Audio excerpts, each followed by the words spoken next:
Welcome back to CK express. Friends, ನಾವು ದೀಪಾವಳಿಯ ಸಮಯದಲ್ಲಿ ತುಳಸಿಗಟ್ಟೆಗೆ ನಾವು ಆ ಹಣತೆಯನ್ನು ಇಡ್ತೇವೆ, ತುಳಸಿಗಟ್ಟೆ ಚಂದ ಕಾಣಲಿಕ್ಕೆ ಅಂತ. ಆದರೆ ಆ ಹಣತೆ ಇಡುವುದರಿಂದ ತುಳಸಿ ಗಿಡ ಇದೆ ಅಲ್ಲ, ಅದು ಬಿಸಿಯಾಗಿ ಬಾಡಿ ಹೋಗೋ ಕೂಡ ಸಾಧ್ಯತೆ. ಆದ ಕಾರಣ ನಾವು ಇವತ್ತು ಒಂದು ಸೂಪರ್ ಆದ ಐಡಿಯಾವನ್ನು ಕಂಡಿದ್ದೇವೆ. ಎಂತ ಐಡಿಯಾ ಅಂತ ವಿಡಿಯೋ ನೋಡ್ತಾ ಇರಿ. ಹಾಗೆ ನಮ್ಮ ಚಾನಲ್ ಸಬ್ಸ್ಕ್ರೈಬ್ ಮಾಡಿದ್ರೆ ಸಬ್ಸ್ಕ್ರೈಬ್ ಮಾಡಿ.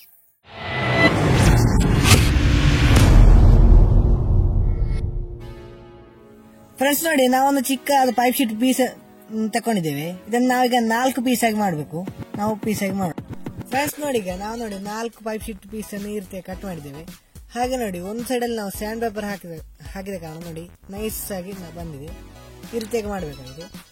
ಮತ್ತೆ ನಾವು ನೋಡಿ ನಡುವಿನ ಭಾಗದಲ್ಲಿ, ಈ ಪೈಪ್ ಶೀಟ್ ನ ಮಿಡ್ಲ್ ಭಾಗದಲ್ಲಿ ನಾವು ಒಂದು ತೂತನ್ನು ಮಾಡಲಿಕ್ಕಿದ್ದೇವೆ. ಯಾಕೆಂತ ವಿಡಿಯೋ ನೋಡ್ತಾ ಇರಿ.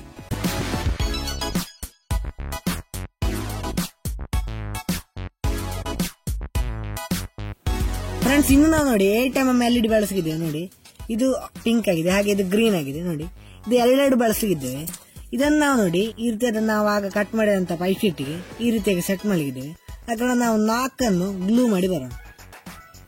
ಫ್ರೆಂಡ್ಸ್ ನೋಡಿ, ನಮ್ಮ ಕನೆಕ್ಷನ್ ಎಲ್ಲ ಆಗಿದೆ. ನೋಡಿ, ಕೇವಲ ಒಂದು 3.7 ವೋಲ್ಟ್ ಬ್ಯಾಟ್ರಿಗೆ ನಾವು ನೋಡಿ ಸೀದಾ ಪ್ಯಾರಲ್ ಕನೆಕ್ಷನ್ ಕೊಟ್ಟಿದ್ದೇವೆ. ಅಂದ್ರೆ ಪ್ಲಸ್ ಮೈನಸ್ ಆ ರೀತಿಯಾಗಿ ಬಹಳ ಈಸಿಯಾದ ಕನೆಕ್ಷನ್. ಗೊತ್ತಾದ್ರೆ ಕಮೆಂಟ್ ಮಾಡಿ. ಇನ್ನು ನಾವು ಇದನ್ನು ತುಳಸಿಗಟ್ಟಿಗೆ ಸೆಟ್ ಮಾಡಿದ್ದೇವೆ. ಹೇಗೆ ಮಾಡುವಂತ ನೋಡಿ ಬನ್ನಿ. ಫ್ರೆಂಡ್ಸ್, ಇದು ಸೆಟ್ ಮಾಡೋದೇನಿಲ್ಲ, ಬಹಳ ಸುಲಭವಾಗಿದೆ. ನೋಡಿ, ಇಲ್ಲಿ ಪಿಂಕ್, ಇಲ್ಲಿ ಗ್ರೀನ್, ಹಾಗೆ ಇಲ್ಲಿ ಪಿಂಕ್, ಇಲ್ಲಿ ಗ್ರೀನ್, ಈ ರೀತಿ ಎಲ್ಇಡಿಗಳನ್ನು ಸೆಟ್ ಮಾಡಿದ್ದೀವಿ. ಹಾಗೆ ಇಲ್ಲಿ ಬ್ಯಾಟರಿಯನ್ನು ನಾವು ಇಲ್ಲಿ ಇಡ್ತಿದ್ದೀವಿ, ಸ್ವಿಚ್ ಕೂಡ ಅಲ್ಲಿ ಇಡ್ತಾ ಇದ್ದೀವಿ. ಈ ರೀತಿ ನಾವು ಇದನ್ನು ಸೆಟ್ ಮಾಡೋಣ. ಹಾಗೆ ಇದರ ಟೆಸ್ಟಿಂಗ್ ನೋಡೋಣ.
ಫ್ರೆಂಡ್ಸ್, ಈ ವಿಡಿಯೋ ನಿಮಗೆ ಬಹಳ ಮಜಾ ಆಗಿದೆ ಅಂತ ಭಾವಿಸ್ತೇನೆ. ಮಜಾ ಲೈಕ್ ಮಾಡಿ, ಹಾಗೆ ಇನ್ನೂ ಒಳ್ಳೆ ಐಡಿಯಾಗಳಿಗಾಗಿ ನಮ್ಮ ಚಾನಲ್ ಸಬ್ಸ್ಕ್ರೈಬ್ ಮಾಡಿ.